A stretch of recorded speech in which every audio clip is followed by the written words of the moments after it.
Hello, good afternoon, and welcome to the Anaesthesia Learning in the Northeast A-Lines annual general meeting. This is in fact our first annual general meeting, and although this time we're coming to you in webinar format, in the future we very much hope this to be a face-to-face meeting where we can meet, discuss the past year, and also be able to share some food and drink. For now, however, you're going to have to sit in front of your laptops, use your own fridge for sustenance, raid your secret chocolate drawer and use your own toilet, I'm afraid. My name's Chris Browell. I am now an anaesthetic consultant, and in my spare time, currently the A-Line director. Thank you to all of you for taking the time out of your busy schedules to join us today for the AGM. I do hope you enjoy the content. We're certainly excited to share with you what we have today, and proud of some of the stuff we have to share with you as well. A little bit of housekeeping. Our event today is going to run from now until about 5. Any questions you have for any of the speakers or panelists, please write them in the Q&A section, which is at the bottom of the webinar bar. We'll collate those through the day, and we'll have a short Q&A panel session at the end of the day before we sign off and finish. If you have any issues with your Zoom account, any issues with the webinar, please close down the webinar, completely close down Zoom, and then re-log on using the same numbers and details that you've already been using to get on today. Any other issues, then I'll suggest you use the Facebook live stream. Details have just been sent out by Barbara Sladden to follow. So follow that link and that'll get you to the Facebook live stream. Our day today is split into 3 sessions. We're going to look back at the year of 2020, 2021 so far, and a little bit further back in the review of all the A-Line courses up to now. We're then going to have a session on digitalization and the digitalization of education through A-Line throughout the pandemic. And we're going to finish with a session looking at the future of learning in the Northeast. We're going to have a coffee break in between session 1 and session 2. And as I mentioned before, a question and answer session for the panel at the end. So just to paint a little bit of a picture of A-Line before we start. What is A-Line? Well, we run training courses for anaesthetic trainees in the Northern Deanery and intensive care trainees, but also for trainees outside of our region. We do that using 8 course domains, and we're going to hear a little bit more about each of these in the first session today. We think those 8 course domains fit all the way between undergraduate training to those trainees who've completed training after their CCT or with a CSER certificate. And those courses, as you'll see, if my clicker works, fit all the way across that pathway and that timeline. How does the structure of A-Line work to support those courses? Well, those courses sit at the center of everything we do. And we also have an executive board, including myself as director and a whole host of key people enabling those courses to run effectively and successfully, including Barbara Sladden, who's our administrator, who sits at the center of all of that. And we have a whole host of other people who we're going to hear from a little bit more today. And that executive board is sitting there to support completely those 8 domains. Just before we move on and we start with that first session, I just wanted to highlight how many people it takes to deliver all of this content and all of the education you're going to hear about today. Just looking at those 8 domains, the lead faculty, as well as the executive board, we have in excess of 80 different lead faculty and organising members.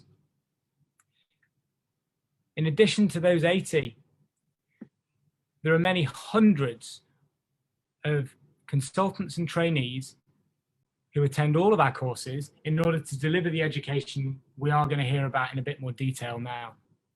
And without all of those people, all of that time and all of that effort, A-Line wouldn't exist.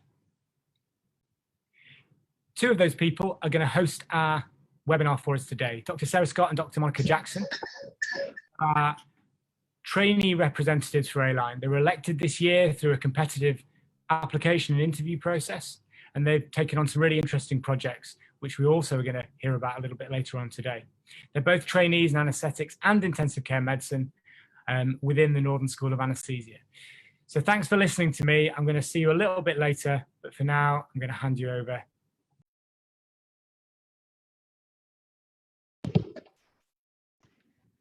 Thanks for that, Chris. Thanks for the introduction. I'm Monica Jackson, this is Sarah Scott, and as Chris has mentioned, we're the trainee representatives this year. And we're just going to be taking you through the afternoon and introducing everybody, letting you know how the afternoon's going to run. So, as Chris has mentioned, the first part of the afternoon, we're going to be looking over this very unusual last 12 months and how A-Line has continued to thrive throughout 2020, 2021, and doing a year in review. So we're going to start off by hearing, first of all, from Dr. Laura Jones. So Laura Jones is a consultant anaesthetist at the Freeman Hospital. Dr. Jones founded Pipeline, which is a day devoted to promoting anaesthesia training in the Northeast. Laura is also a full-time mum and a part-time runner. And although she may have to explain this later, apparently based on recent evidence and by her own account, probably needs stabilizers for this activity. Laura, we'll hand over to you now. See if you can. Now, Laura, I can't see your slides yet. Oh. How about okay, now? Laura, thank you. We can see your slides. Over to you. Thank you very much. Do you want me to explain the stabilizers first? Just a number of horizontal incidents recently involving injury, but anyway, I'll move on. So Pipeline, where did it come from? Back in 2018, we had some training gaps up in the Northeast, mainly at ST3 level, but it had sparked a few concerns about recruitment into the region as well as recruitment into anaesthesia. So I think a few people had similar thoughts at a similar time. I was just starting my consultant job and needed a project to do. So Chris and myself set about developing Pipeline. So the vision was that it was to be a whistle-stop tour of anaesthesia. The plan was that we would have short 10-minute talks by enthusiastic, dynamic speakers who were passionate about their field and what they did and why they did it, and just gave a very brief, this is why I love my job, and this is what a day in my life is like. We broke that up by having a round robin of practical sessions, really giving the candidates an opportunity to not necessarily learn the skills, but to get their hands on pieces of equipment and just to get a taster of the different practical procedures, the wide variety of things that we do in day-to-day life as an anaesthetist. So lots of different types of scopes, video laryngoscopes and fibre optic scopes, different types of central venous access, including intraosseous needles, etc., spinals, epidurals, and sonography skills, sort of touching on regional anaesthesia and the uses for central access. Part of the round robin, we also had a Q&A session with various TPDs and trainees, and I Baxter, who always presents a fantastically popular and very useful talk on how to get shortlisted to be an anaesthetic trainee. And this session goes down very well every time. And there was trainees there, and the plan was, it was always a Q&A session, and sort of designed to be interactive.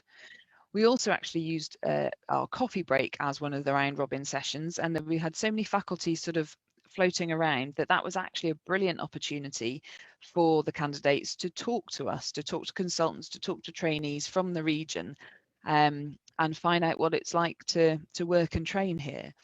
What I hadn't really banked on was that we had a couple of trainees who'd actually trained in other regions, who were able to give a glowingly positive representation of our region and the trainers in our region compared with other regions, which really put a sort of an additional shine on it for us.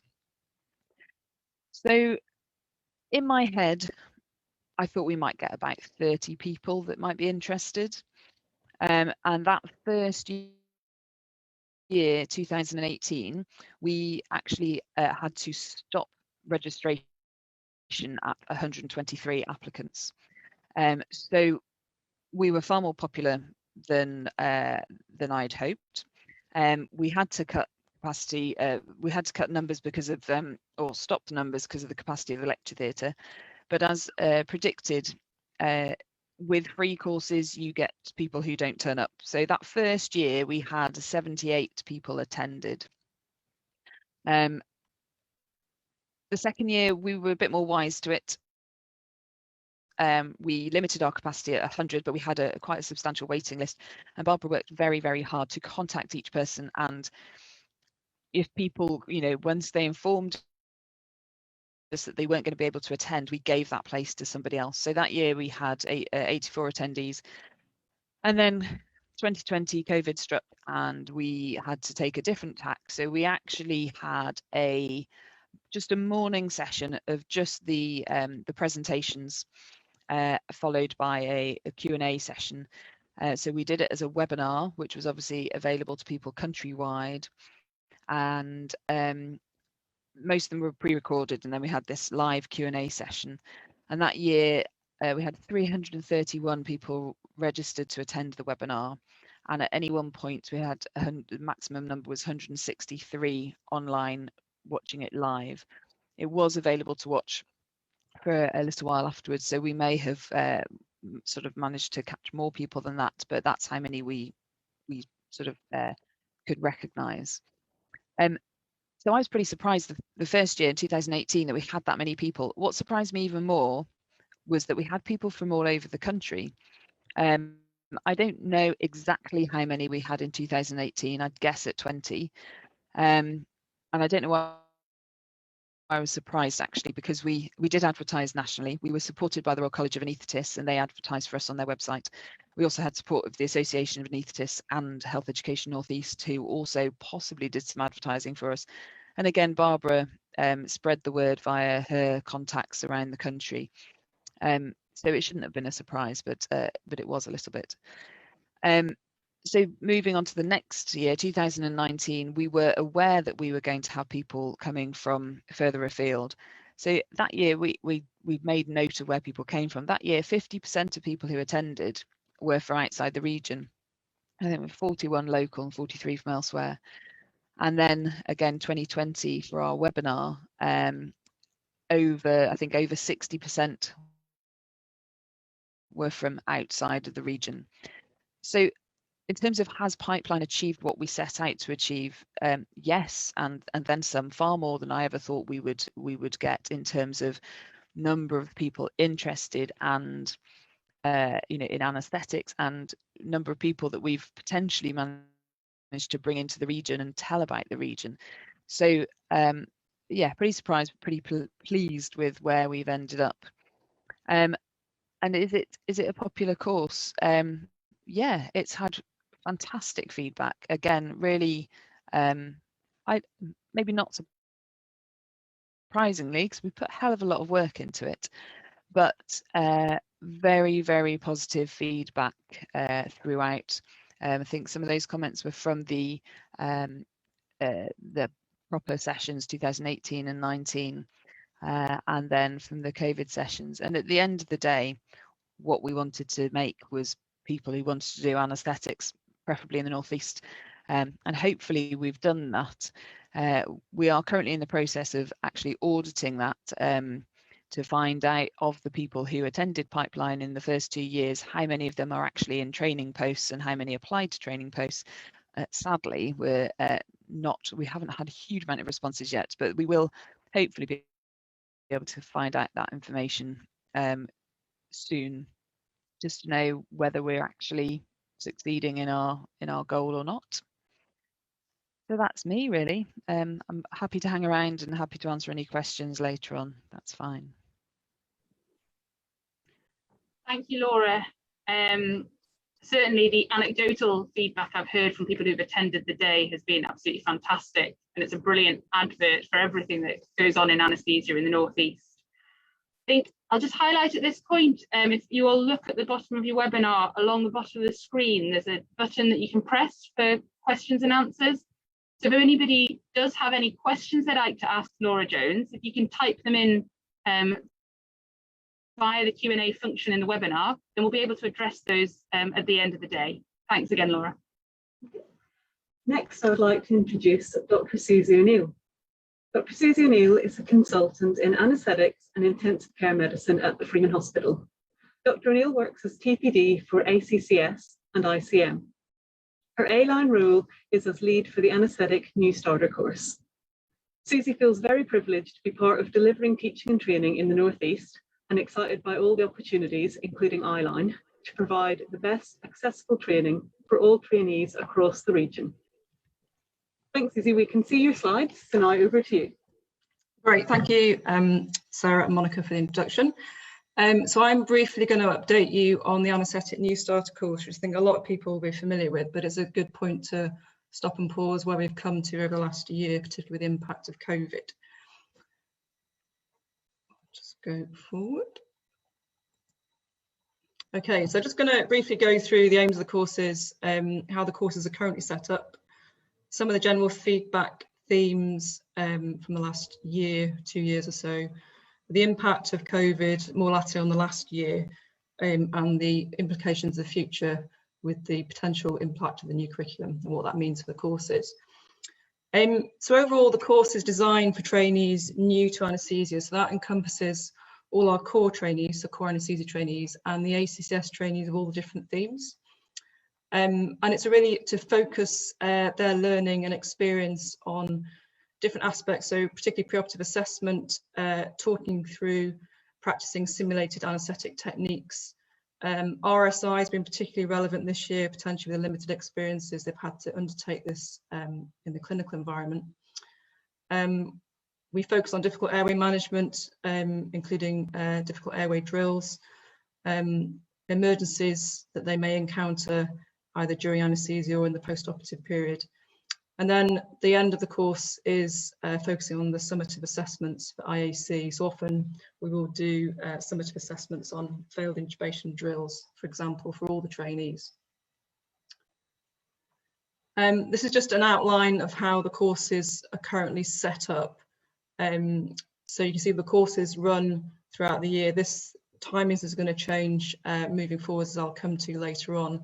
But essentially we have the courses spread north and south of the region, and the course leads are all highlighted on the screen here. There's a whole host of other people that have really made significant contribution to the courses over the last few years. Need to say Barbara, who helps coordinate allocating trainees to each course. And obviously each course, we also have a trainee course lead who put a huge amount of work into setting up the courses, running the courses. So they do a huge amount of work, and there's a lot of thanks goes to them for all their input over the last few years. Just an example, we did a hybrid course combined with Sunderland and Freeman. We've just finished the course, started it in February. The courses vary, I guess, in each content, in each centre, but usually between either 4 to 6 days, spread out over about usually 2 months, maybe 2 to 3 months. So the course we just ran, these are whole days. The first week we focused on pre-op assessment, planning, machine checks, monitoring, all stuff very relevant to IAC competency attainment. The second week was followed up with managing critical incidents, talking through them, doing simulation around those incidents, and also planning for post-operative care. And then really week 3, as the trainees are having more experience at work, focusing on emergency anaesthesia. One thing we adapted our course for this year was obviously the training for transfer courses that were being hosted by the network at the Nightingale predominantly were postponed. So we adapted our new starter course to incorporate some basic transfer training on that day. And then the last 2 days we did for the week 4 was highlighting on difficult patients with comorbidities they may well encounter in the perioperative period. And then the last, I suppose the most intensive, faculty intensive day was the final day, going through difficult airway management, including front of neck access, drills to support that, and then the summative assessments and sign off for each of the trainees. So that's just an example of how we ran the combined course. And just really, I think each course lead, the courses all run in a very similar way, but obviously each session has within it specific aims for the day. Trainees are given resources before they come in the format of different learning books, links to relevant guidelines to read. Okay.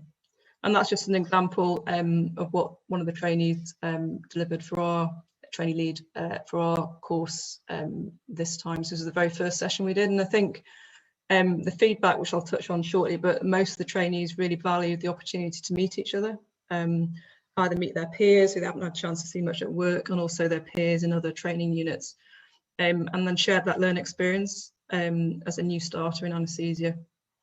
So I think the first session we did was key to get the trainees comfortable with each other and discussing anaesthesia as a group and just moving forward from there on.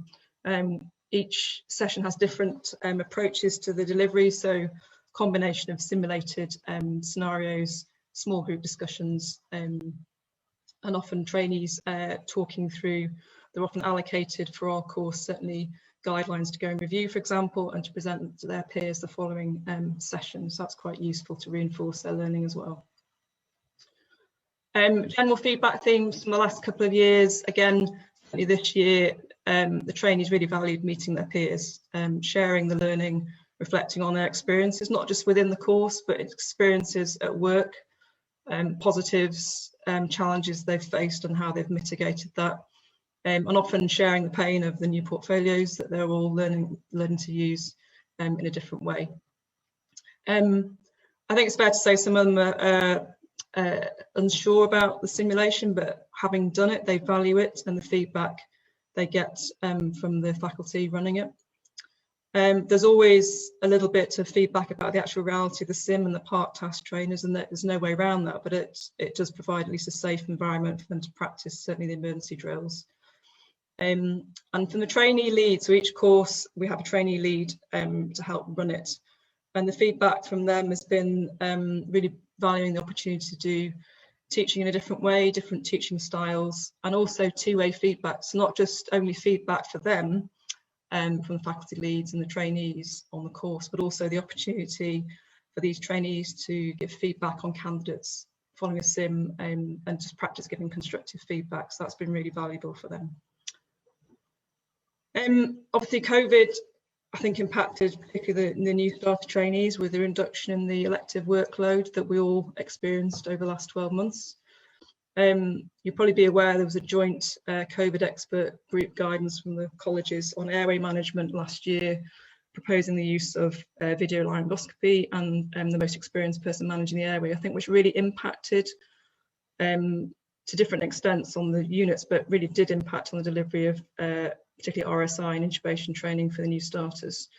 So certainly we adapted our own course to mitigate against that and introduce more video laryngoscopy practice on our course.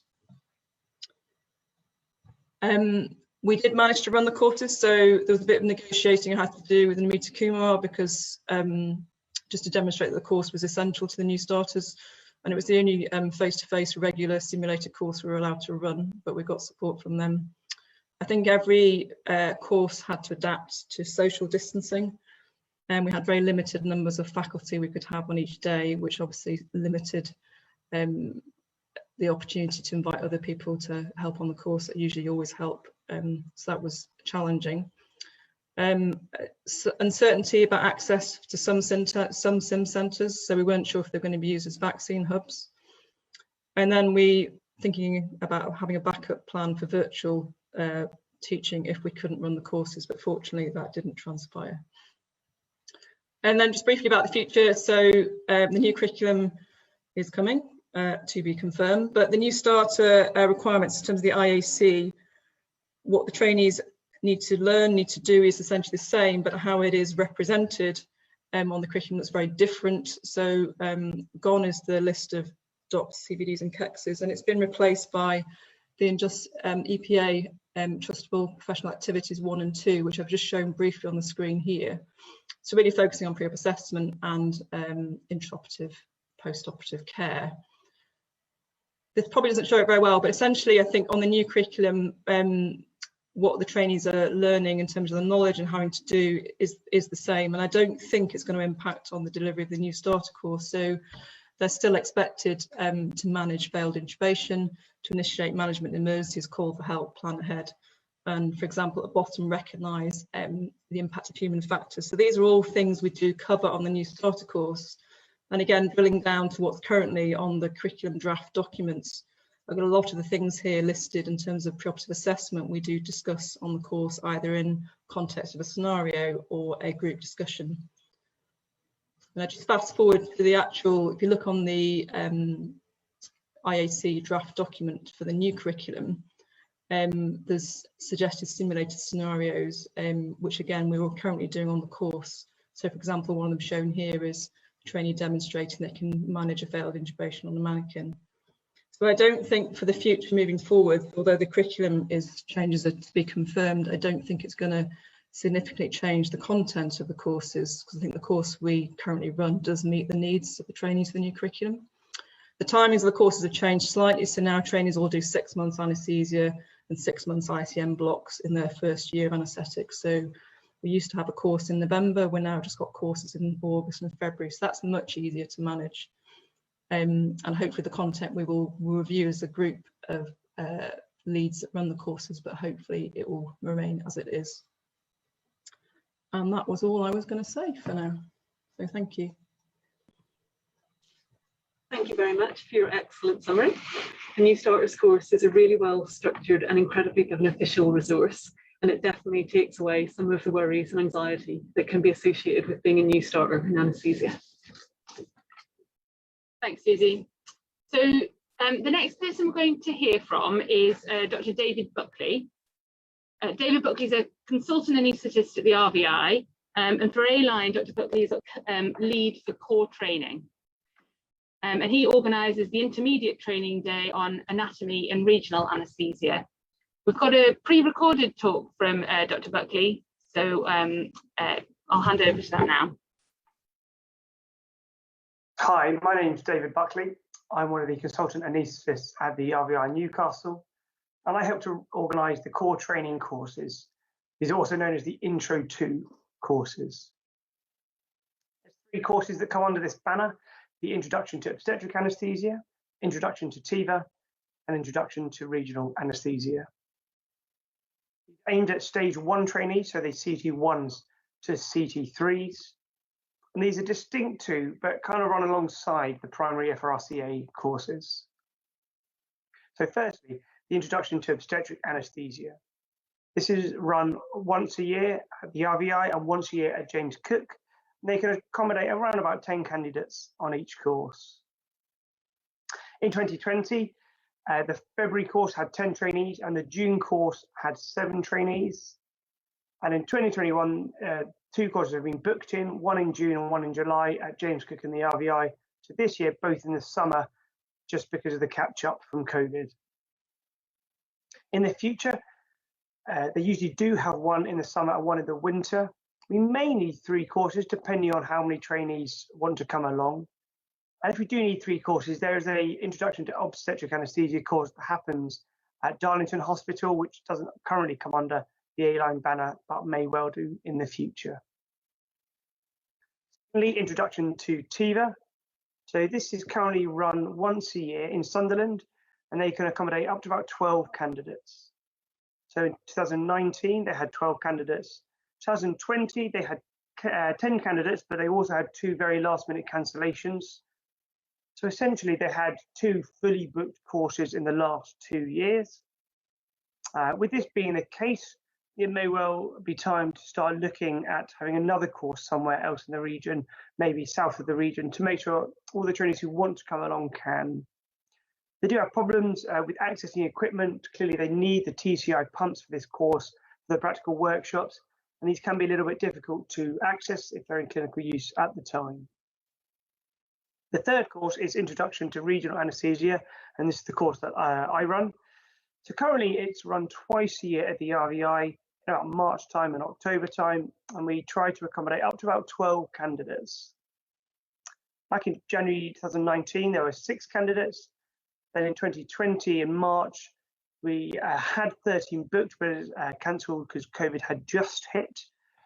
In the October one, we had 10 candidates come along, and in the one we've just done, we had a fully booked course of 12 candidates. So clearly running both of these courses at the RVI is clearly not ideal. We are looking for one of these courses to be done in the south of the region. We're not sure where yet, but that's something we're looking at. And it also, we have the issue of access to equipment. If someone wants to run the course, can they get hold of the ultrasound machines that they need to? Currently, we have 3 well-attended courses. I think in the future, we're trying to go more towards what the Introduction to Obstetric Anaesthesia have done, having one in the north of the region, one in the south, one of those being in the summer, one of those being in the winter, just to make sure we can get all the trainees who want to attend can attend. And obviously, we've got to hopefully solve the issues with obtaining or borrowing equipment to make sure these courses run smoothly and without problems.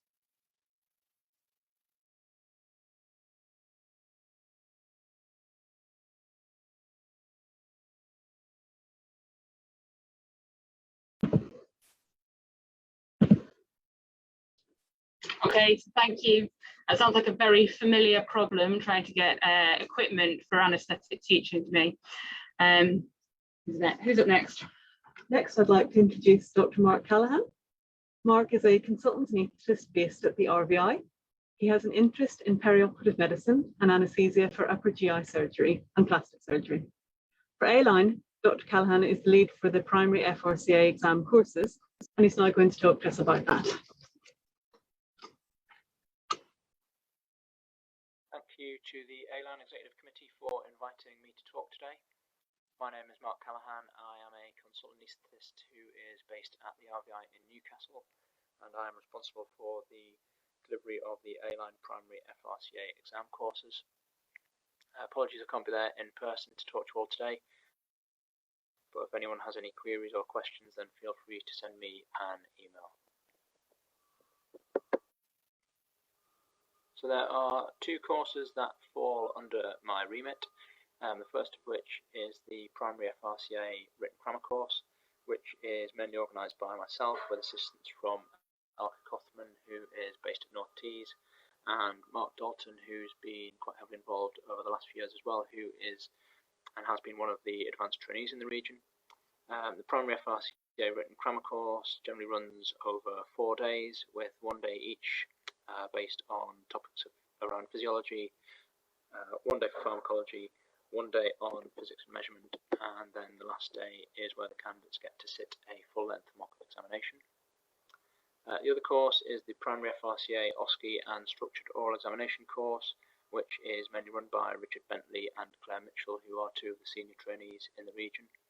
And this course is a 2-day course where candidates get to practice sitting OSCE examinations and doing practice structured oral examinations ahead of their exam. So looking at the primary FRCA written grammar course first, the Royal College of Anaesthetists normally have 3 sittings of the primary FRCA written exam throughout the year, with the first sitting normally being in February-March time, the second exam being in August-September, and then they often have a 3rd sitting in November. With regards to the courses, we normally run 2 courses a year. with the first one being in January. And we normally try to run the exam courses approximately 3 to 4 weeks ahead of the exam, so that the trainees have had a chance to do revision and do learning before they come on our course. This is slightly trickier for the course that we run in June or July, because if we were to run this 3 to 4 weeks ahead of the August or September sitting, this would fall in the middle of the school holidays, and it's proven quite difficult to get faculty members to teach during the summer holidays. So we often run the second course a little bit earlier, normally in the June or July before the summer holidays start.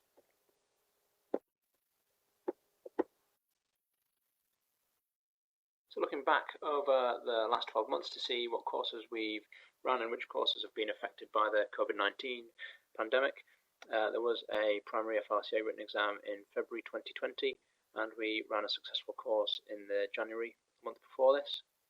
Unfortunately, we had to cancel the course that was planned for June-July ahead of the September exam, but we were able to run a reduced course in January 2021, which consisted of a mock exam for the candidates that were sitting the January 2021 exam, and we ran this as a face-to-face rather than digital format.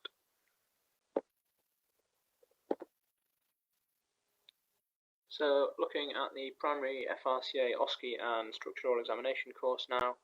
So again, the Royal College of Anaesthetists tend to have 3 sittings of both the OSCE and structural examinations throughout the year, with these normally based in January, May and November.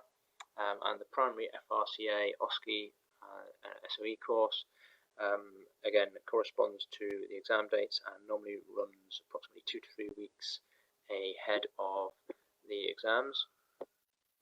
And again, the benefit of this being that the course generally is there to test learning rather than to teach candidates, and so by the time they come on this course, they should have hopefully done the vast majority of their revision, and they're more fine-tuning and honing their exam technique rather than being taught, and hopefully finding any areas of their knowledge that maybe aren't up to scratch that they can focus on for the remaining few weeks before their exam sitting.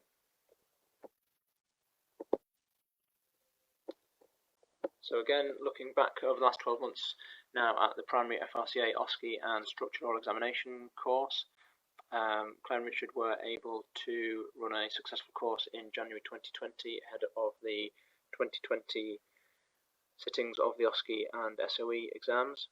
Unfortunately, again, the May course had to be cancelled ahead of the May exam, but I'm glad to say that Richard and Claire were able to deliver a course in a digital online format in both November and January ahead of both those sets of examinations. So now looking at candidate numbers over the last few years for both courses. Firstly, looking at the primary FRCA written grammar course. So the numbers do tend to fluctuate a little bit through the year, depending upon how many new trainees start in February and how many new trainees start in August, and also with regards to when they plan to sit the exam. So we do tend to get a bit of variation throughout the year. Back in February 2019, we had 10 candidates on the course, and this increased to 18 candidates in July 2019, but only 5 candidates in February 2020. Again, with regards to the primary FRCA, OSCE and SOE exam, numbers tend to fluctuate a little bit, with 16 candidates sitting the January 2020 exam, down to 11 for the November 2020 exam, and up to 14 for the January 2021 exam. On the whole, predominantly it has been local candidates who have been based as trainees in the northern region, but we have had a handful, maybe 1 or 2 candidates come from further afield as out-of-region candidates on each course. So I've got a few slides on feedback for the primary FRCA grammar course now. So this is feedback from the February 2019 course, which had 10 candidates. As you can see, on the whole, people were generally very happy with the course, with at least 8 or 9 people out of 10 thinking that the primary grammar course met their objectives, improved their knowledge as a result of the course, and gave it an excellent rating overall.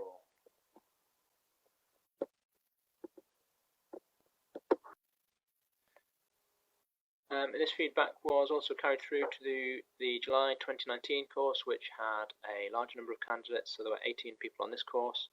And again, you can see from this graph that the vast majority of people were very happy overall with the course delivery and how they feel it went.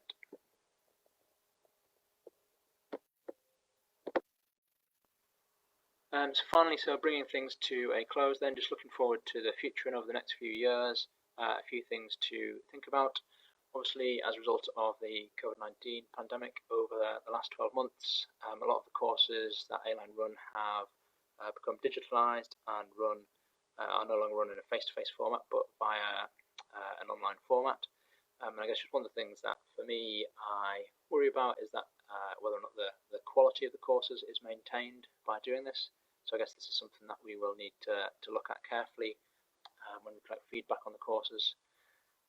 Room booking for me, specifically at the RVI, has become a bit of a challenge.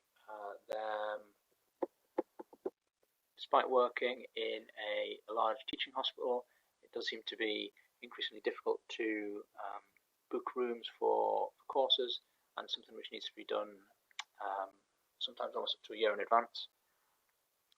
With regards to primary FRCA exam, obviously there have been and there are still some changes afoot with regards to the sort of questions that are asked of candidates, and I know there's been some hard work done already with regards to updating question banks and making sure that we stay up to date with regards to the way we teach our candidates. And I think this will be an ongoing challenge moving forward. And finally, faculty as well. Obviously, I'm very thankful to everyone that's helped out on the primary FRCA courses over the last few years.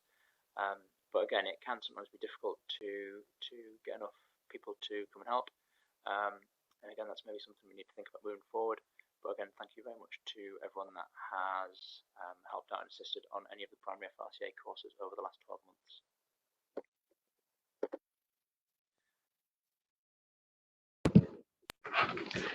Thanks very much, Mark. There's a real amount of time and planning which goes into these courses, and I know that it's very much appreciated by trainees preparing for the exam, so thank you. So the next presenter we're going to hear from is another pre-recorded talk who comes from Dr. Steve Mowat. So originally from Lancashire, Dr. Consultant at Northumbria, where he's been for the last 3 years.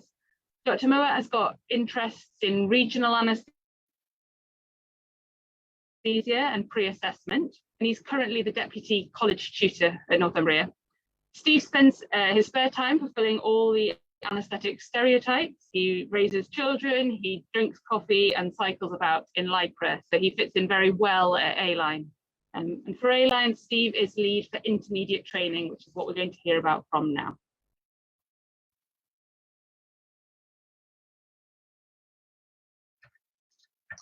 Good afternoon, everyone. My name is Stephen Mowat. I'm one of the anaesthetic consultants from Northumbria, and I'm going to give you a talk about the Introduction to Intermediate Training course run through A-Line.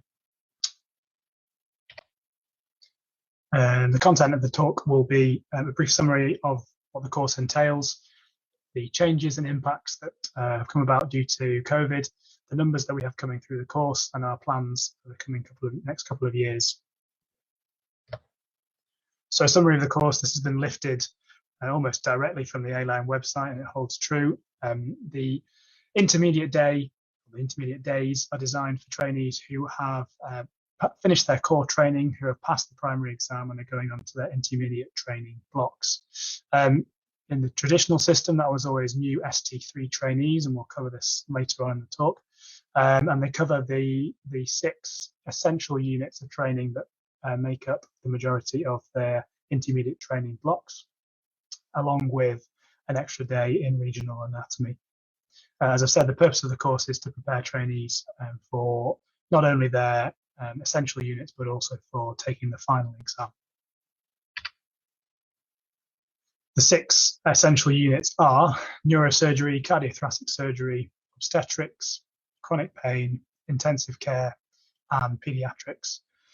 And to that, we add an extra day in regional anaesthesia, as I believe it's integral to much of what goes on in anaesthetic practice these days. We run the course as 7 separate days, so we run 1 day per speciality, and the course runs twice annually. It's scheduled to run in the spring and the autumn of each year to coincide with a timing just after changeover, so that the new intake of ST3s who change over in February and September will get exposure to the course in the first 1 or 2 months after they start their intermediate training. It's run as a hybrid course currently. It was always traditionally in person, as most teaching was. COVID's forced us to shift everything online, and it's currently a combination of the two. And as I said, it takes place hopefully over about a month, but that often stretches out to around 6 weeks to schedule all the days in. Well, the impacts of COVID are fairly self-evident, but I think it's fair to say that the programme in 2020 was very disrupted. We did have to cancel some courses. Some of them were rearranged and scheduled for early this year. Some of them changed location at the last moment, and several of them had to be run in small groups on lots of different sites rather than having one unified course. I think it's fair to say that a lot of hard work went into the course last year, and it was a real struggle to get it delivered in any shape or form. So I'm very, very grateful to everyone who's been involved in delivering the course. I myself only became involved really in December 2020, so I was spared a lot of that, but I've been working with the course directors to try and organise 2021 as we come out of the COVID restrictions. So the 2021 programme looks like this. As you'll see, we've kept the 7 days, and we have them all scheduled between late March and early May this year. We've currently had 3 of the days now, and you can see the numbers of candidates who were scheduled to attend down the right-hand side there. Apologies if people's names as the course leads aren't necessarily the people who ran the day, they were just the contacts that I was using. As you can see down the bottom, there are 2 cohorts, and we usually get larger numbers of trainees coming through in the autumn cohort because there are usually a larger number of people starting in that time of year. So the numbers this year are actually quite high for a spring course. I think that's probably because people missed out last year. There's been a lot of disruption and people are catching up. And we often have much smaller numbers in the spring. So future plans and quite a lot of challenges. In terms of the number of actual days and the number of sessions, I think this is reasonably well set and it seems to work. Having 7 sessions gives us enough time to cover the breadth of topics that are required for intermediate training, but it doesn't interfere too much on having lots and lots and lots of different days. Having 2 cohorts annually and two courses annually is difficult. It requires a lot of input, and I've certainly talked to a few of the course leads about whether we should convert to having a single cohort that's run once a year. I'm trying to avoid doing that because I think it's useful to have the training course done in the first month or 2 after trainees start their intermediate training. I don't think it will be that helpful to have it 6 months down the line, but I'm aware that it takes an awful lot of effort to put on. Ideally, what I would like to have is to keep 2 cohorts, but to have them run on different sites and organised by different people, so that each course director only has to organise 1 course per year. That's what I'll be aiming for, certainly this year. Said this already, but the future plans are to continue with a hybrid organisational structure. I'm a fairly strong believer that the quality of teaching is higher face-to-face. I think you get a lot of non-verbal teaching. I think the teachers get a lot of better feedback from the people they're teaching. You have the opportunity to interrupt and ask questions. So I think it's a more useful learning experience face-to-face. However, having virtual attendance does, I think, increase attendance. It allows people to come when they're on nights or when they wouldn't be able to get there logistically or geographically. I think we're going to end up having a hybrid structure going forward, and what I envisage is that we do have people who book study leave and who are scheduled to attend and expected to attend. For those who, as I said, may not be able to get there or would not have been able to get there in person due to logistics or timing reasons, then they can schedule themselves to attend virtually and do that. Timing of the course, well, the elephant in the room really of all things training at the moment is the changes to the curriculum. It's no secret that we're going to change from having an ST3 year to a CT3 year, and that several of the trainees, or maybe even most of the trainees, will be taking their primary exams later, and therefore we do have to look at whether we schedule the course to run in the ST or CT3 year, or whether we push it back a year. I think there is quite a lot of benefit to running it in the third year, even if people haven't fully taken their primary exam. But I'd be interested to hear feedback from everyone involved, particularly the trainees, as to what they think would be most useful. And there's no reason why they can't attend on subsequent years and maybe recap, but it should consolidate their learning if they've already been to the same session once. That's all I have to say. Thank you very much for listening. I'm happy to take any questions. Right, so thanks very much, Steve, for that. I think that's another very good example of just how great the challenges have been for all of the course leads to keep things running this year during the pandemic. So yeah, thank you, Steve. I'm now going to introduce Dr. Lynn Waring.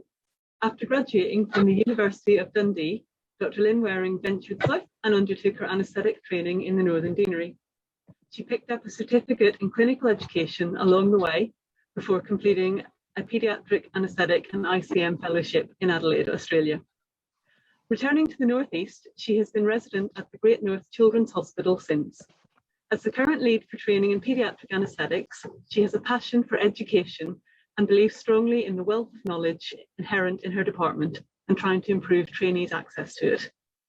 Dr. Waring became involved with A-Line as one of the final FRCA practice exam course directors and has since expanded this role to oversee all of the final FRCA course run by A-Line.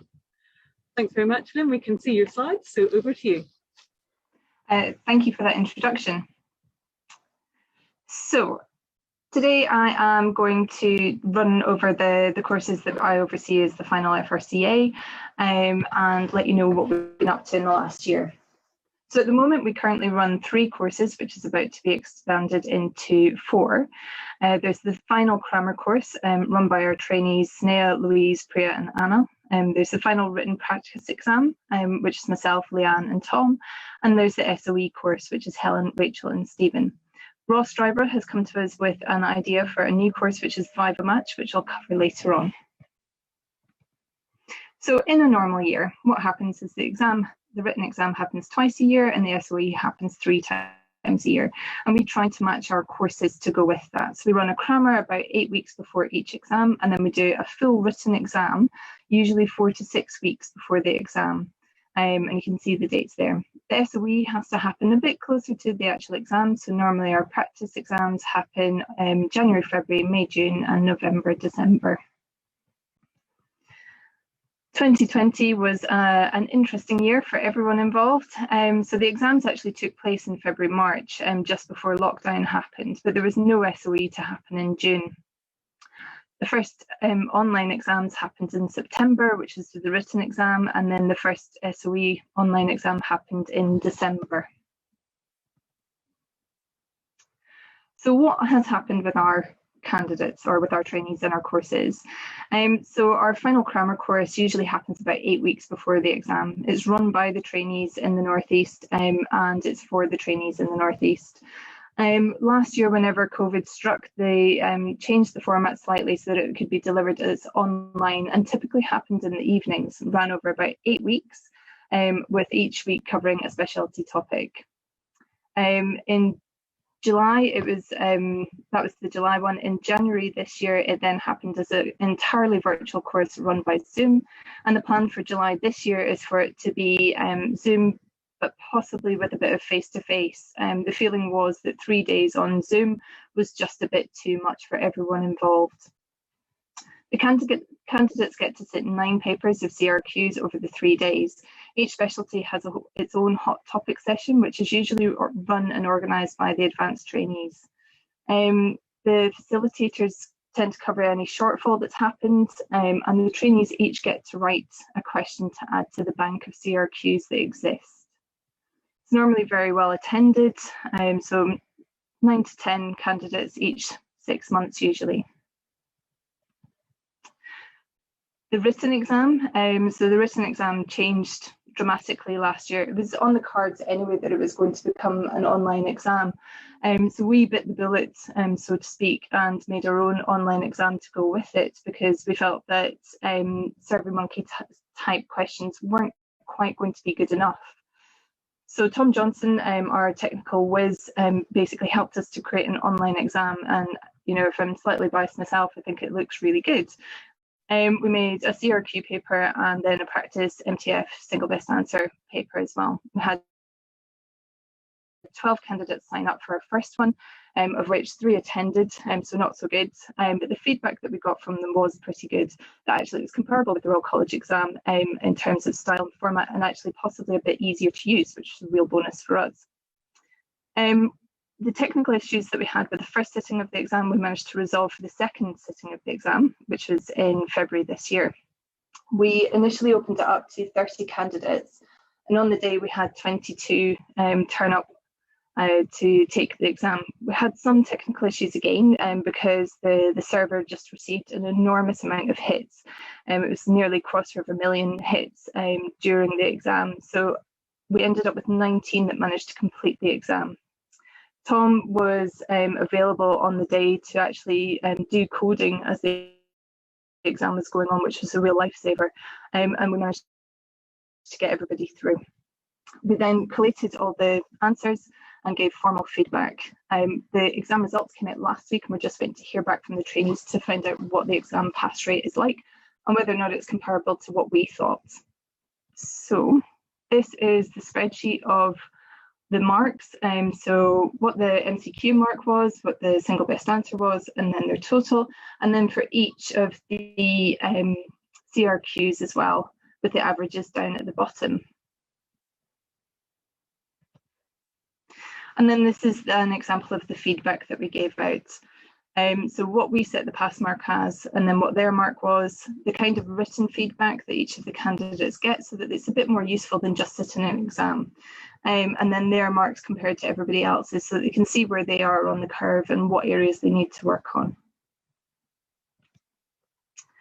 The SOE tends to be run 3 times a year, has traditionally been run as a face-to-face course, with one of the main issues sort of more recently been finding rooms large enough to be able to run it.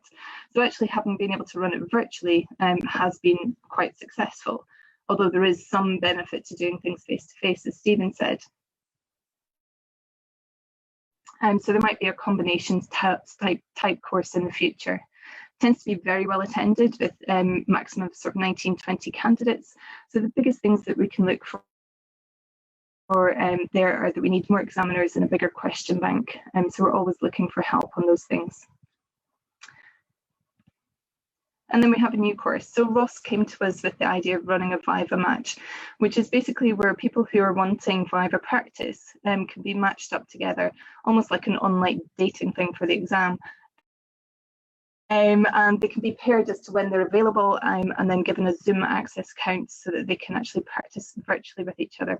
Initially, this is going to run for local candidates, but it's got a kind of great concept for being able to be run nationally as well. So the first trial is going to happen in May, June, and we'll see how it goes from there. And that is everything. Thank you very much. It's great that the final courses have been able to adapt so quickly to both the new format of the exam and also with the ongoing pandemic. And Viva Match sounds like it's going to be an excellent and really useful resource for trainees. Definitely. Thanks, Lynn. So the next person we're going to hear from is Dr. Ian Baxter. So Dr. Baxter is the A-line course lead for careers courses, having started the ST3 interview course in 2018 and the core interview course in 2019, and regularly contributing to the recruitment section of Pipeline. Aside from these, he's been a consultant at the Freeman Hospital for nearly 8 years now and has specialist interests in education, regional anaesthesia and sustainable healthcare, and is responsible for creating the National Fellowship in Environmentally Sustainable Anaesthesia. Thank you, Ian. We can see your slides. Over to you. Thank you for the introduction, Monica. So I'm going to take you through the last 12 and a bit months of the careers courses, which are really the interview selection process courses that we have. And like all of the other speakers have alluded to, it's been a bit of a mixed year where we've had to adapt to everything that's been going on. So this is just a quick timeline of the events. So we actually held our face-to-face ST3 interview course on the 6th of March in 2020. But things were changing so rapidly that the 6th of March was a Friday. On the Monday, the 9th, all of the interviews for national selection were cancelled, and they were then going off the self-assessment scores that were used. Subsequent selection for ST3 was then done online portfolio submission, which was something that was completely new that they hadn't done before, and also virtual interviews.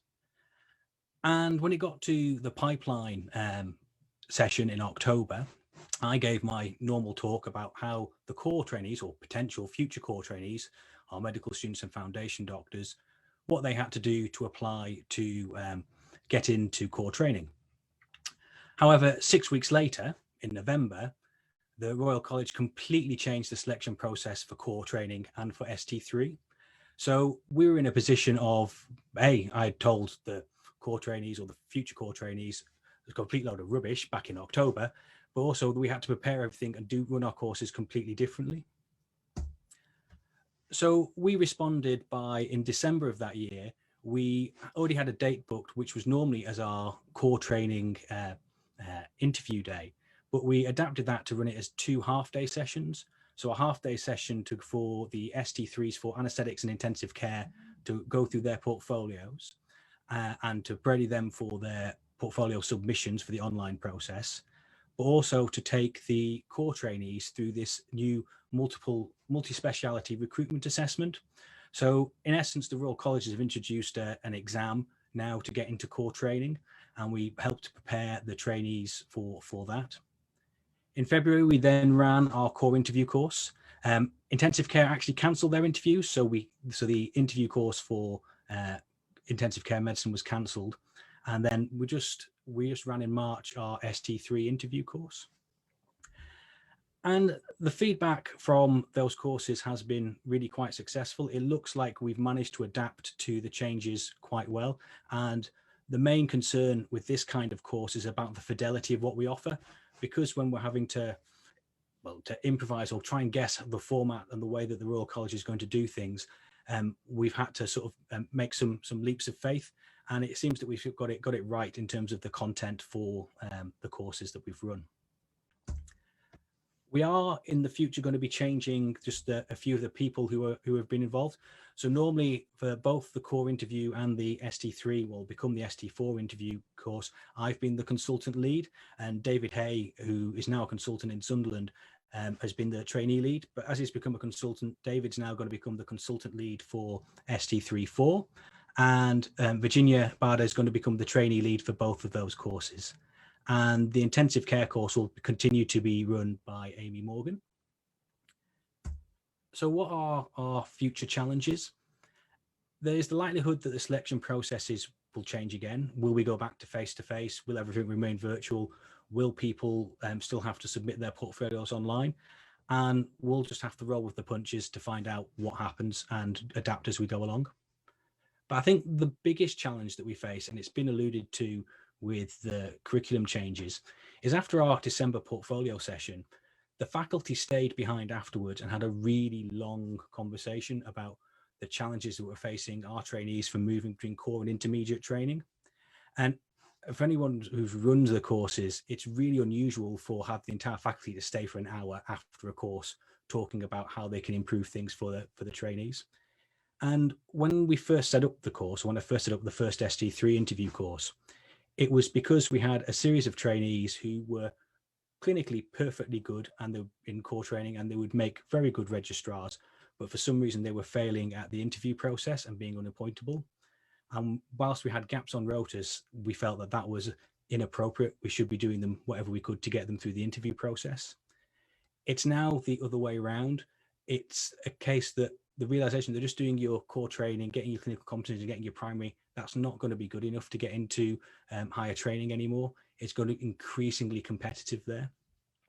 So what can we do about it? Well, as a result of the conversations we had after that December meeting, FRCA and Monica have gone away and are looking to develop a core training career development evening to try and help the trainees, the core trainees, get access to those opportunities to develop their CV.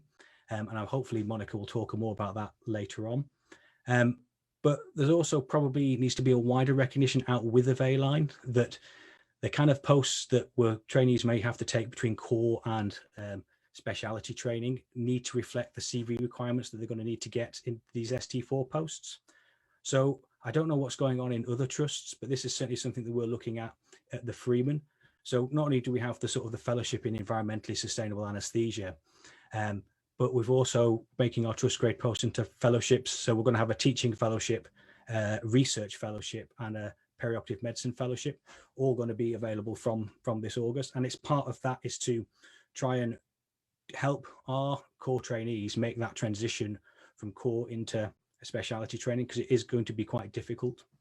And that's really all I have to say. Thank you very much for listening.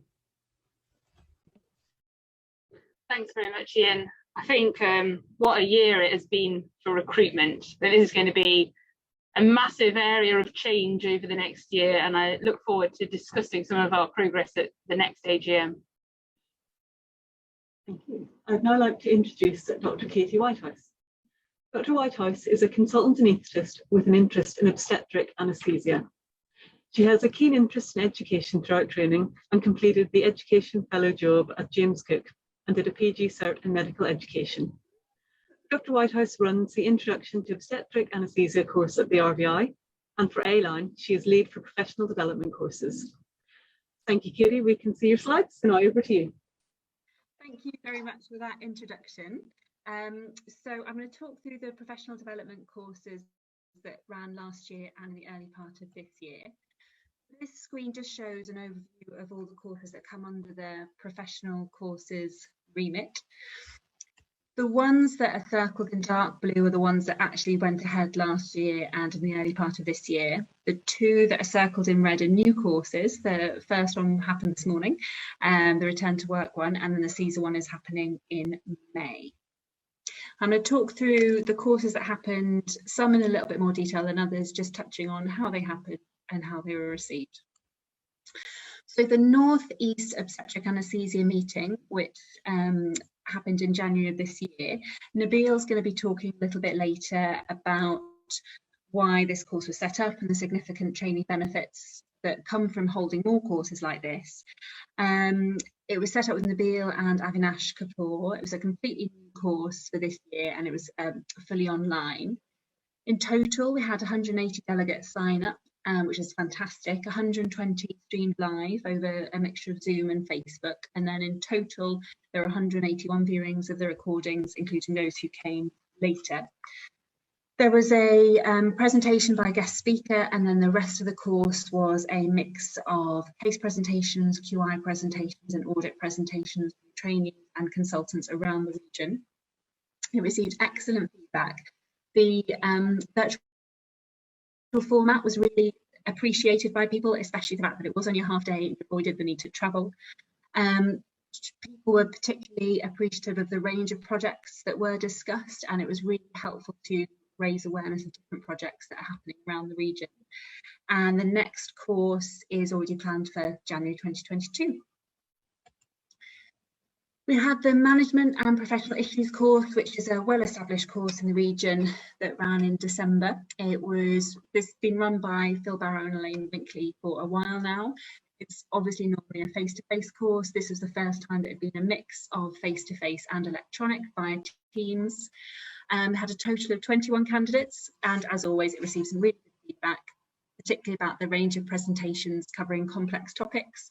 Some highlights were getting a consultant job, 20 years a consultant by Phil Barrow, and a chat about NHS structure is always well received. That's already in the diary for December this year, hopefully face-to-face, COVID allowing. Now, the next course I'm going to talk for a little bit longer about, which was Levelling the Field, which ran in December. Now, this is an absolutely fantastic course. It's run by Samir, Jay, Sonia, Phoebe and Ilna. Initially, this was planned face-to-face, but obviously COVID put a stop to that, and it switched to being fully online using the GoToWebinar platform. The team were able to secure funding from which meant that they were able to offer it as a free online course, and they managed to get over 1,000 people signed up for the course. This slide is just from the course report, and it just demonstrates what a wide geographical region we managed to, a wide geographical area, sorry, that we managed to reach with this course, with representation from around the country and Scotland as well, which is absolutely fantastic. I also thought it was really interesting that although the majority of people that attended were from anaesthesia and ICM, more than 50% in combination with other specialties, which I thought was excellent. It's an absolutely, so I attended the course just as an attendee, and it was absolutely fascinating. It covered, there are 4 sessions covering being new to the NHS, challenges in the workplace, challenges in career progression, and lessons to be learned from the pandemic and the Black Lives Matter movement. It's still available on YouTube. If you search, so search Leveling the Field A-line, you search Leveling the Field, you get lots of tractors, that's what I did today. But anyway, that is an absolutely fantastic course, which is already planned again to run in December this year.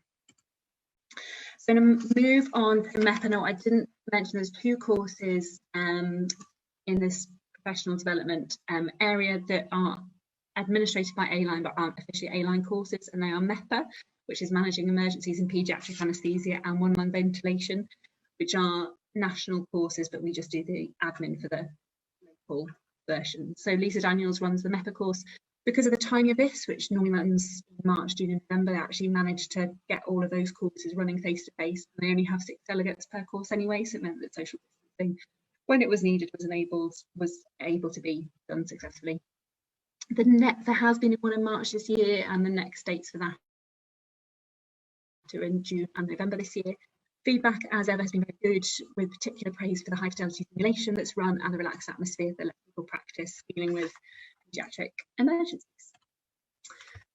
The mentoring development programme, so this is run by NEMO, which is the North East mentoring organisation, with Nancy Redfern as their lead. Now, just to make the point that NEMO are the people to go to if you are a mentor and you want someone to mentor, or you are want to be a mentee and you're looking for NEMO organise that matching and coordinate the mentor programme, and that's run by them. The bit that A-line help with is putting on the mentoring development programme course, which is a course that you go on to train to be a mentor. If you're wanting any more information about mentoring, which is a really valuable thing that GMC encourages us all to do when we come to any significant changes in our career, then the NEMO website, which is at the bottom of the screen there, northeastmentoringorganisation.com, is a very useful place to go. This course ran face-to-face, so it was felt that it wouldn't work as well on an online platform. So it managed to run in winter, so the end of 2020 to 2021. The timescale was different, so they had a longer period between, I think, sessions 1 and 2 because of COVID. It ran with 10 delegates and got really good feedback. I enjoyed particularly the opportunity to practice mentoring face-to-face and the really supportive faculty that were there. And then I'm going to talk about critical concepts again. This is a brand new course that was set up by Nabil again and also Ben Evans. I'll spend a little bit more time talking about this as well. So this was an excellent online course that was set up, designed for pre-anaesthesia training, so foundation trainees looking to for a bit more information and to expand their skills to help them apply for anaesthesia. So first of all, they ran a 2-session pilot session just for trainees who worked in enough for free to see how it worked. That went really well, as they then expanded it to a national course, charging £10 a session, and they ran 8 sessions in total, covering both clinical and non-clinical things, and it ran online over Zoom. On average, they have 30 to 40 candidates per session, which is fantastic, and it received excellent feedback. So all the trainees were asked what their confidence in dealing with scenarios were, both before the teaching and after teaching. There was a significant improvement in their confidence scores, and the teaching each individual session, the feedback for the teaching each individual session, sorry, was excellent. Because it was so well received, it's already planned to run again in autumn this year.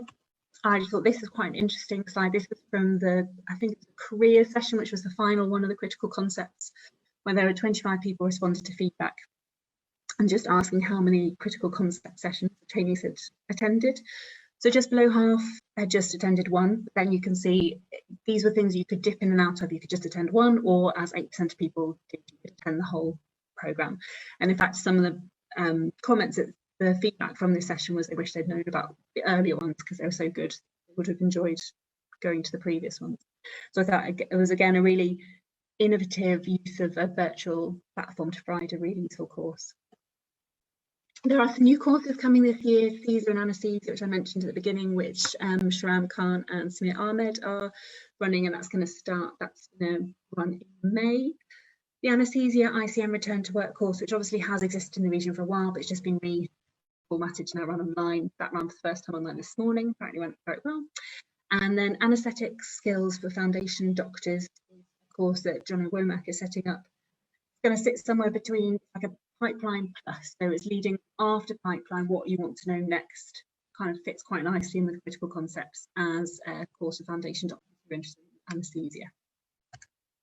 So all that's left is just say thank you so much to the course organisers. They're the ones that do all the really, really hard work, and all the faculty that help them. Thank you very much.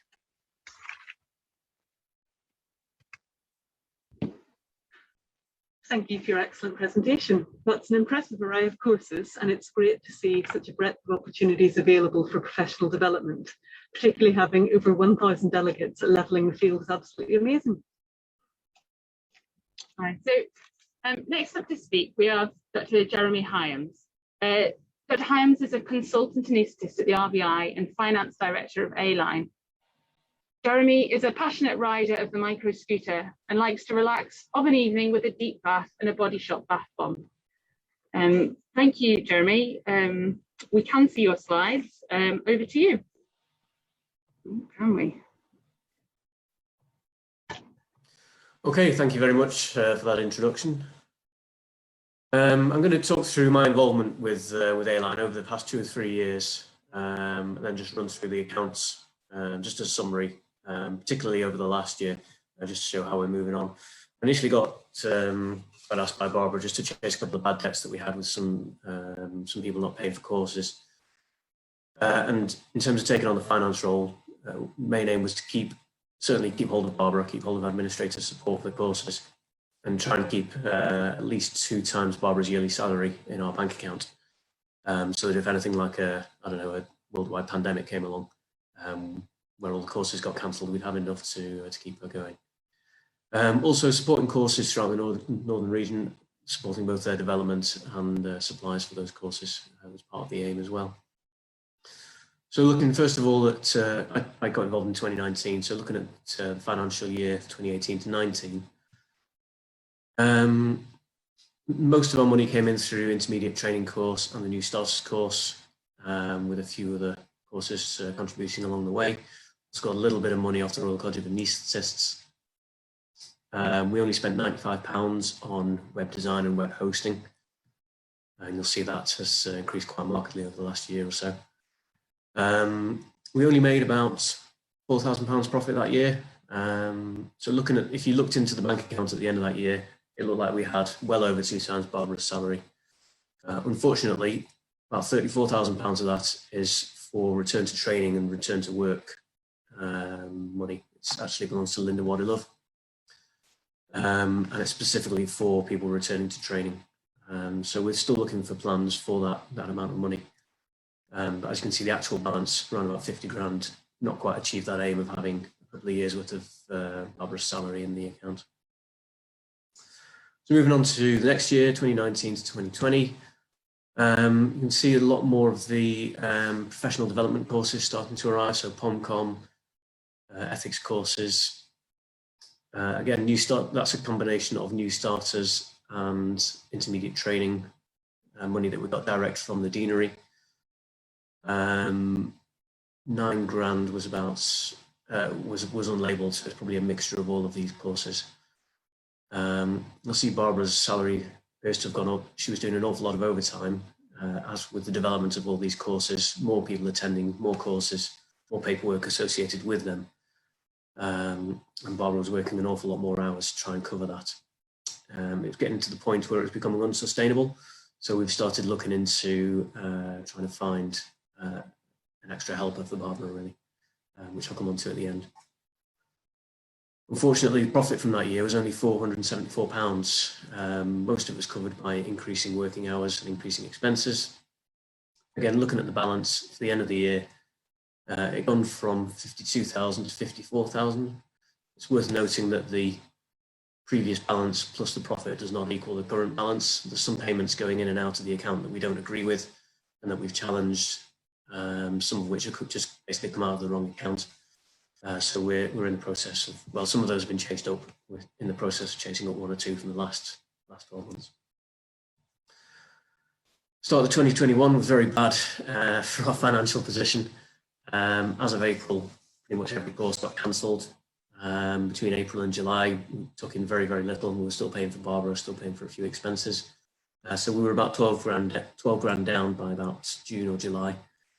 Thankfully, since then, there's been a big expansion of the professional development courses, which has made quite a big difference. So our course income has gone up again. Outgoings, Barbara's salary in terms of, well, this is only till February as well, that's the other thing, so it's not the full financial year. Barbara's salary has come down a bit. The website has been taking over some of the work that Barbara used to do, so it's becoming more online.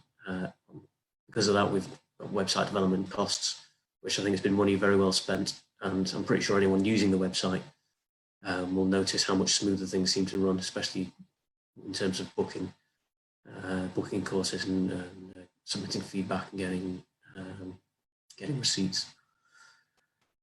Some random things. So we paid £250 for the BMJ, but then we got £500 back from the BMA. And then there's a few companies that have been sponsoring us. So thanks to those.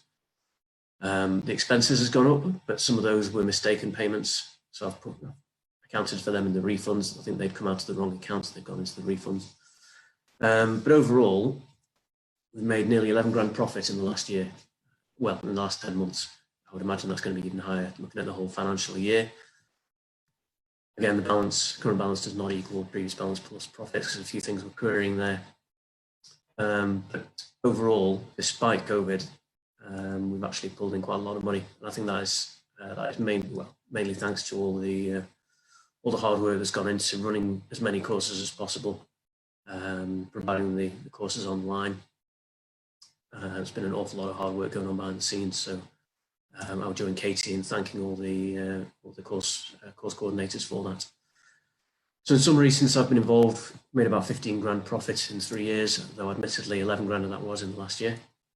We've still got Barbara. We're still not at 2 times her salary, but we're getting close to that. We're looking at providing Barbara with a little mini Barbara, so someone on a band 3 salary just working part-time in the office just to help Barbara out with some of the administrative stuff. As of the end of February, there were no bad debts. There's another couple that I'm chasing up at the moment that have come up since February, but they should be sorted. We are supporting new ventures around the region, primarily with the website. Also supporting the new Northern Line podcast, which is coming out. And there is that potential. There is still that run-through training, return to training or return to work money, which is available. So if anyone listening in has got any ideas, ways we could spend that, I'll have a chat with me or with Linda Wadilove. So that's it for me. Thank you very much. Thank you, Jeremy. It's good to hear that we're still afloat. I think everybody would agree that both the website and Barbara are definitely money well spent. And I'd like to introduce Dr. Tom Johnson. He's an ST5 anaesthesia trainee in the Northern Deanery and has been developing software for 18 years and trades under the company name jetbackwards.com. Tom is also director of MediSense Medical Education, and for A-Line, Tom is the lead for the website. So to see your slides, Tom, and then it will be shortly over to you. Very ironic if the tech person slides you can't see. Oh, excellent. Thank you very much for that introduction. Yeah, I don't think the irony would have been lost on anyone. So yeah, I'm Tom. I look after the website for everyone for Airline. So I'm going to run through a few bits and pieces here. So the first, a little bit about sort of my background, a background to the website, a little bit about where we are in terms of what the website currently does, some of the data associated with that, and then a little bit about sort of where we're going in terms of plans, what we're hoping to develop over the next kind of 12 months to 2 years or so. Okay. So in terms of my background, I'm a specialty trainer in anaesthetics, currently down here in James Cook. I'm a trainee rep for the Society of Computing Technology and Anaesthesia, tech director as mentioned for Medisense Medical Education, and I've been developing software basically for as long as I could get hands on a computer. Helpfully, I would categorize myself as a full stack web developer. So I do everything from server management, which we use for the virtual server we run Airline on, all the way through to user interface development. So I can do the whole thing, which is brilliant when you come to an organization like Airline, and you know, people can really make use of what you can do. So in terms of the website background, we started in November 2018. And the aim initially was to support the development by by facilitating bookings, events, organization feedback, and trying to kind of reduce as much as possible the workload for Barbara, just to try and help out with the sort of the scaling up of Airline and the amount of courses we're doing. Also, from a regional point of view, to provide a single point of access for the courses and to promote people discovering new courses, moving from one to another, particularly as they progress through the training. And something Chris spoke to me about specifically was to focus on the quality and the branding and the user experience of the website, to make sure that we were doing the courses justice, that when people came to Airline looking for a course to book onto, they had a seamless experience that reflected the high standard of the courses that we're giving out to people. From a technical point of view, it's a big project. So it's been built from scratch by me, essentially. There's lots of libraries in there and extra bits and pieces of code. So I haven't written every one of 750,000 lines of code, but there's about 10,000 which are directly written by me. And unfortunately, as a few people have found as time's gone on, you can have a bug in any single one of those lines of code that needs fixing. We run the software on our own server. So we have a server which I run and manage, and that provides some challenges in of itself. Lynn already alluded to the interesting time we had running the final exam. We utilized all of the server resources for about 8 hours, and we had about a quarter of a million hits over the course of an afternoon. So that really put a lot of strain on the system. We obviously really have to be really careful with the amount of people who are booking onto the courses and the popularity, and you know, that means that we have lots of people's booking data and other information.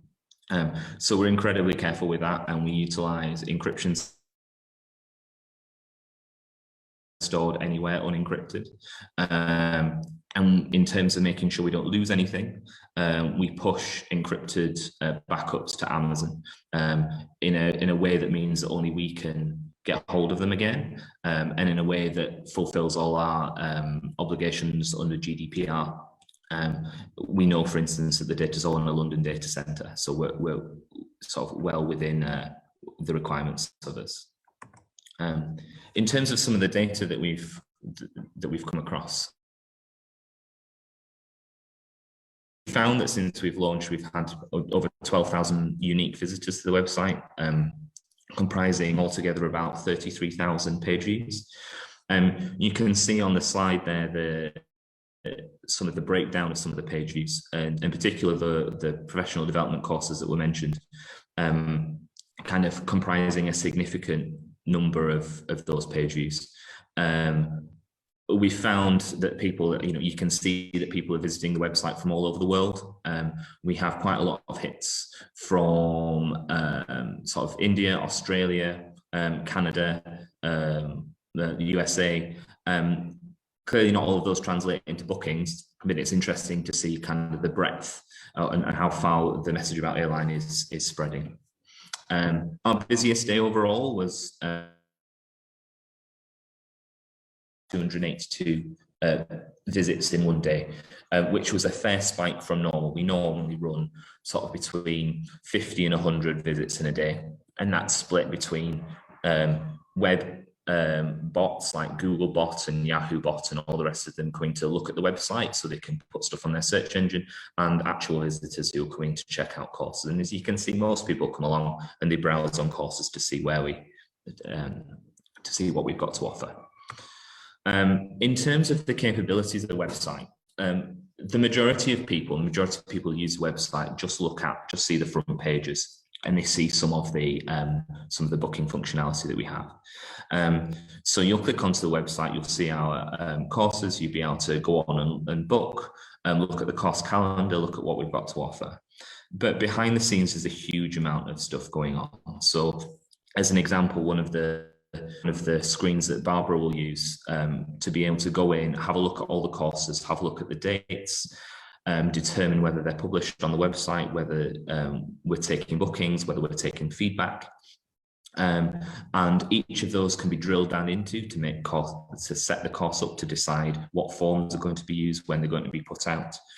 And all of those forms can be customized, so you can have a per course form which is set against an event, so that you can take the data that you need to be able to sort of facilitate the course running. As mentioned as well, with the online exam system, that was a sort of a large part of the work I've done over the last year. Between the couple of runnings of the exam session,